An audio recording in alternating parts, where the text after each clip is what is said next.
Hello, Darthvegan here, back with another episode of Satisfactory. Last episode we enabled the tractors and truck stations, and so now we're going to set up a couple of truck stops to utilize our new coal production. And I also expanded onto the base a little bit, but I'm thinking in the future we're not going to be doing just straight let's play of Satisfactory.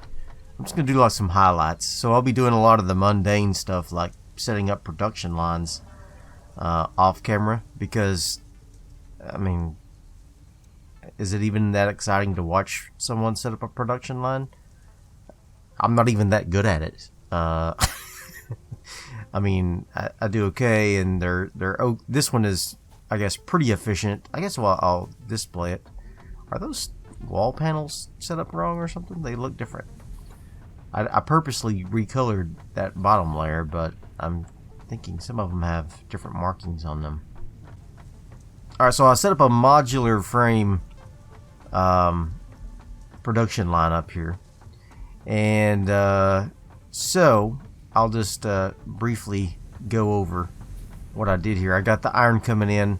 This is 120 iron that's coming in on an MK2 belt, and then it goes to 4 smelters. All right, 2 right there, and then 2 over there.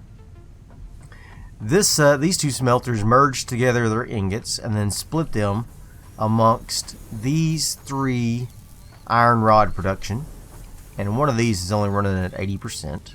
All right, and then they, in turn, these 2, the 100% and the 80%, merge both of their iron rods together and then split it amongst 2 screw production. And then this one over here runs full blast, and then they deliver their iron rods to the modular framework assembly, 2 of them. In turn, these 2 screw productions come up here and go over to 2 of the reinforced iron plate production, which one of them is only running at 20%.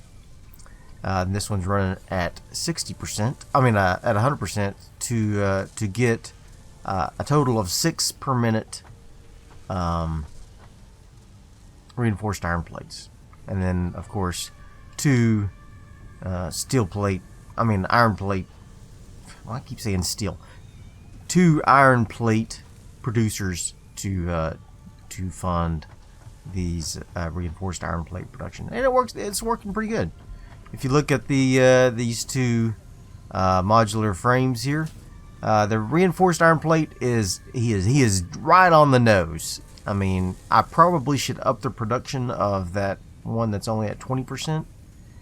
But he's at 96%, and I'm probably just gonna leave him there because the way I've got the rest of the line set up, it's pretty tenuous. So this guy's at 100%. He's got plenty of reinforced iron plates. It's really if I were to inflate this inventory here with just a little bit of a boost, then he would probably get up to 100% and stay there, because he's getting enough. He was just it was kind of a just-in-time situation. I don't know how familiar you are with manufacturing principles, but just-in-time was a very popular manufacturing method that companies would use, where they wouldn't have any inventory. They would get the item that they needed to produce something just in time, right before they ran out. And while that is a very efficient way to manufacture, it also is it's hard to build up the flow at first, so it takes a while for everything to get started up. And that's kind of the way I've got that set up there, is kind of a just-in-time situation. So if you give them a little bit of a buffer, it actually will get them up to 100% quicker. Anyway, enough of that. What are we going to do today? We're going to build truck stops. So truck stations. I'm going to need some Rotors. I'm gonna need some cable. I'm gonna need some modular frames. Luckily, I've been building all of those things. So let's head over to our storage area. I've also decided to lay down foundations all around here, and then I installed my hub and my MAM onto the foundations. So, and then I took out a couple of these biomass. Well, I took out all the biomass burners. Don't need them. Don't believe in them. They're of the devil. And we're at 600 megawatts in production, and we've got well, I mean, we have that capacity, and we're only using about half of it, so we're in good shape. I also brought my concrete over this way. That way I can have all my stuff in one place, so that's good. So let's grab some modular frames here. 15 I think is what I was going to need, so I'm going to grab that. And then I'm going to grab some rotors. I got that. I'm going to need some cable. And I think that's it. I'll drop off some of that stuff that I have that's extra. Let's grab some extra cable. Alright, fantastic. I will see you guys in just a moment. Alright, so first I need to decide where I want the coal to be delivered. Or any new ores from this area over there, because, oops, sorry, I didn't mean to spin my camera there. I'm thinking that I might also set up truck stops for that iron that's over there, just for fun. This looks like a pretty good place right here. It's pretty empty. It's pretty close to the base, so we can filter in our stuff from whatever direction we want. So if we want to go on this side of the base or on that side of the base, we can pretty much do it from right here. So I'm thinking this is a good place next to this big tree here. I'm just wondering, do I need to go ahead and connect my base to out here? Or should I just go ahead and just build separately? Because I'm afraid if I build my base separately out here, they won't be able to match up. So I may just go ahead and build a little pathway of foundations out here. So that, yeah, I'm going to do that. Actually, the grass is too high for me to do it. I mean, I can't see the foundation. I was laying them, but I couldn't see them, and then it was really hard to click, and I was getting frustrated. I don't like the. That is one thing I don't like, that you can have foundations kind of under the grass. I wish it would just like kill the grass, kill it all together. All right, so kill all the grass. We're just gonna start right here, next to this big tree. That's probably big enough for 2 truck stations, right? I want 2. But I'm just going to install 1 for now. And then I should have enough room. This is almost 3, so yeah, that should be plenty. Plenty of room. And then I got room out here for the conveyors, so that'll be good. Okay, so let's go ahead and get this thing powered up. Okay. And is the surrounding area clear? Well, define clear. I think we're gonna have to get rid of this tree, honestly. This is pretty smooth. There's a little bit of a bump there. He's gonna be driving out this way. He's gonna come out here. I don't want any of these big nasty bumps here. So that's gonna be a trick. Alright, so if he drives out this way on this side of the power line, will he hit these rocks and things? Probably. So maybe he should go on the other side. Alright, let's just give it a try. Let's drive out to the area. Where is my tractor, by the way? It's over there. Okay. Alright, that was as smooth as a baby's bottom. Alright, look at this. I already built the foundations out here. I forgot. Okay, cool. Alright, cool. But for now, we're going to put one right over here. This will be the coal truck stop. So let's spin it around to something like that. Let's just pop it right there. And then for the, we need the, let's see. This is for the fuel, these little tanks here. And then this is an input and an output for the cargo. So we're going to need a splitter here. So I'm going to go ahead and put one more row of things here. And I'm going to put in a nice splitter right here, because we're going to split that coal between the fuel and the cargo. So we want the fuel to be full up. Just like that. And then you are going to connect to him. Looky there. Love it. Okay. So, now, if I put this truck stop, you can configure them to either be loading or unloading. So in this case, I want them to load the truck. So this is already selected to load. And it will have fuel for all truck stops will refuel your trucks. So keep that in mind. If they don't have fuel, then obviously they won't. So only this end of the line will have actual fuel. The other one will not, I believe. That is how that works. So we need power. Let's see.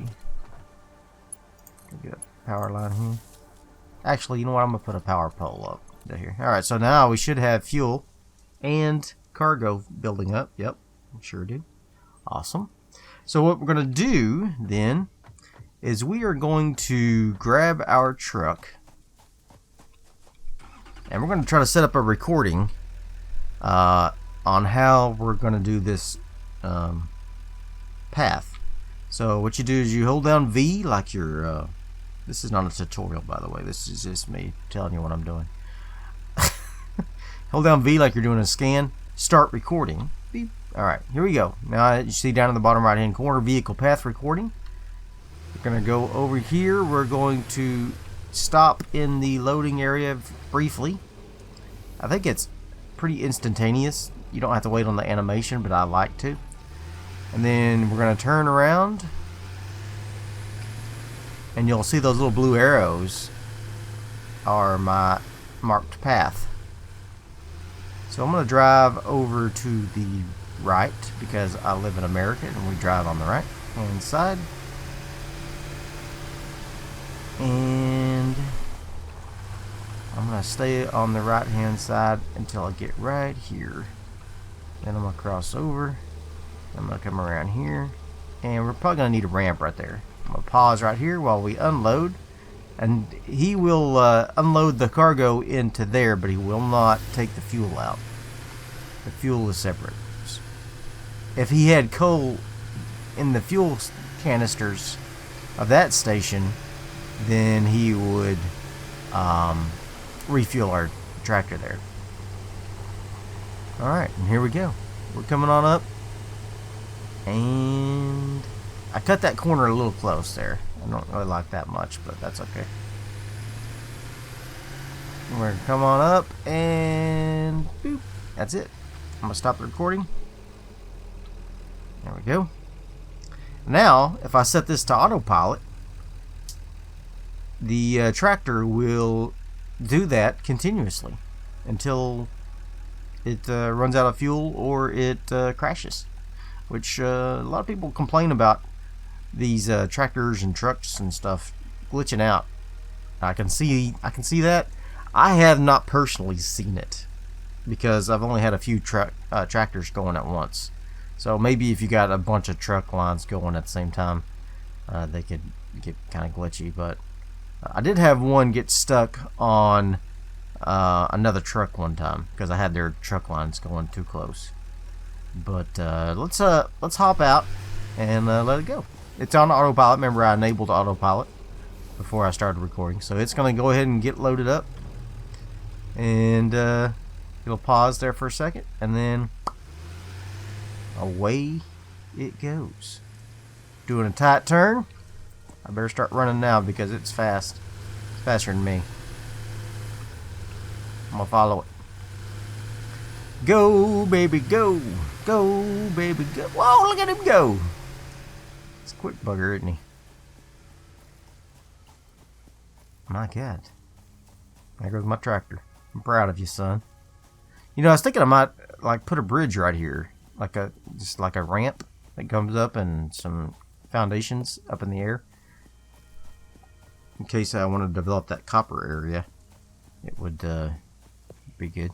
But yeah, it looks like it's doing pretty good. It offloaded the coal, so we're gonna follow it back to the destination. Yeehaw! Just to make sure it gets there cleanly.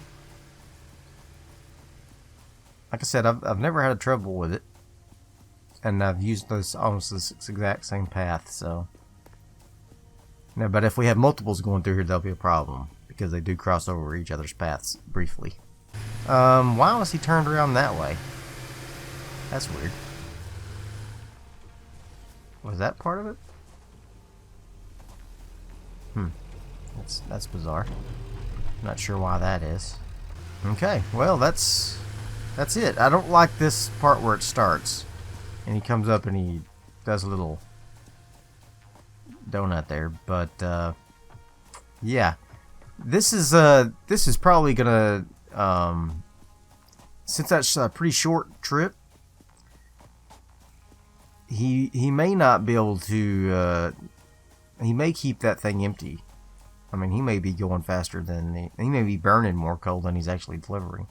So it may be optimal for me to go ahead and pause him right quick and take him off of autopilot, because right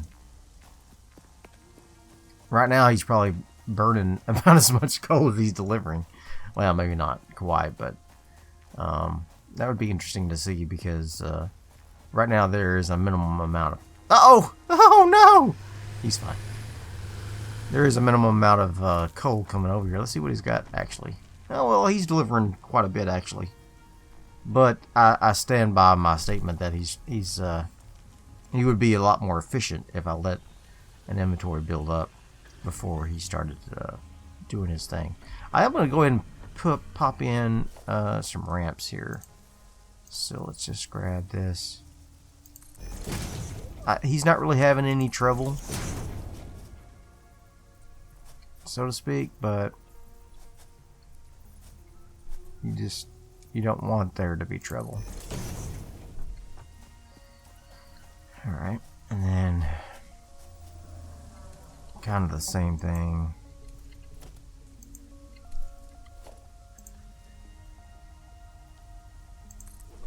Up there as well. Whoops. There we go. Just like that. Alright. So let's go ahead and pop that right there. That right there. And that right there. And then we're going to pop in some big foundations. And I'm out of concrete. Of course I am. Okay. There we go. Very good. Alright, cool. Now, let's get rid of this chainsaw. Alright. And then we're going to have to get the output of the coal and bring it over to the factory. Now, I haven't started using steel yet, but once we start making steel, it'll probably be on the next floor of the factory. Once we start making steel, we'll need to start bringing in coal from this. And I might start doing some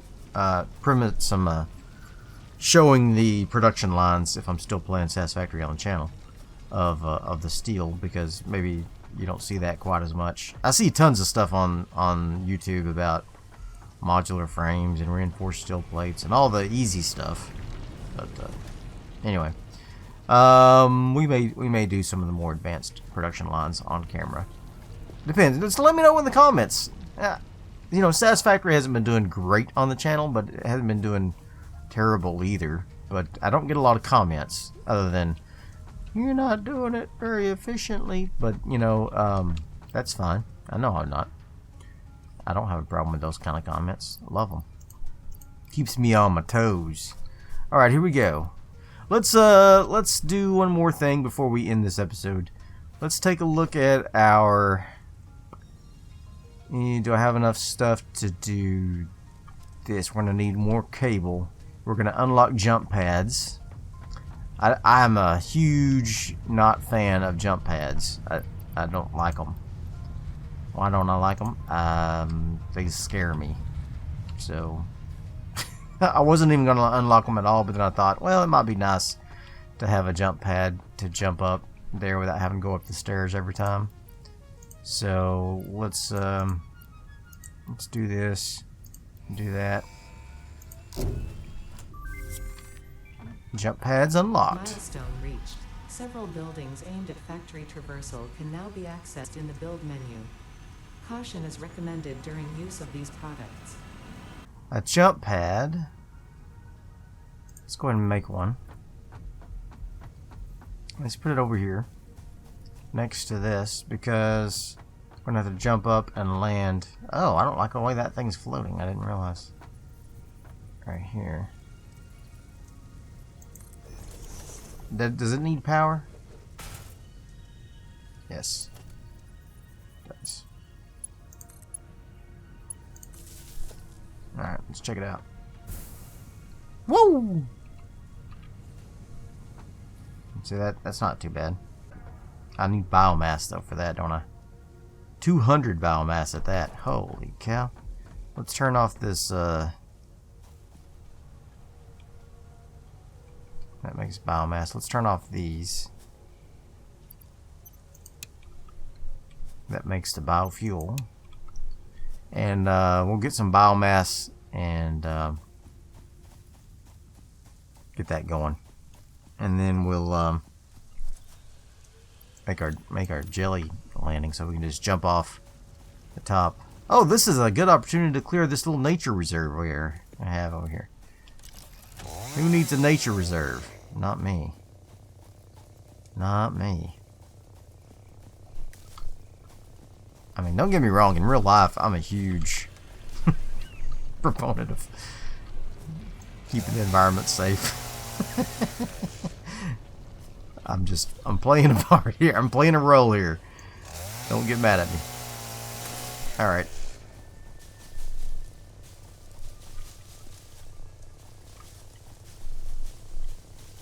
Oh, stupid plant. Can you blow those up or something? Is there a way to get rid of those poisonous plants?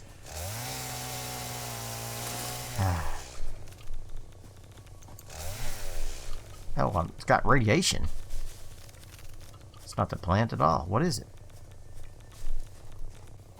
See, all this time when I ran through here, I thought it was the plant hurting me. I'm not sure what was causing the... Oh, it's this! What is this? It's uranium.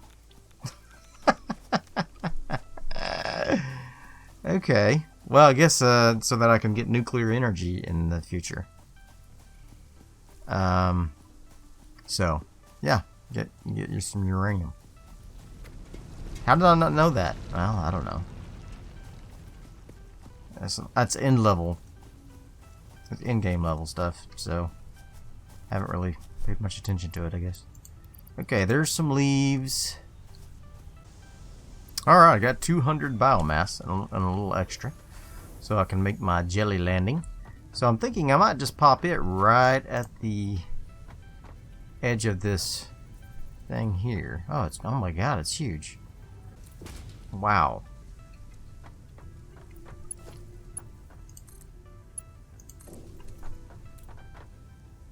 That's gross looking.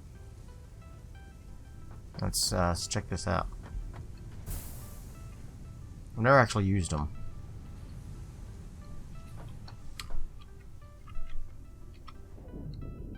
Oh, it works. Okay, well, there's that. That's that.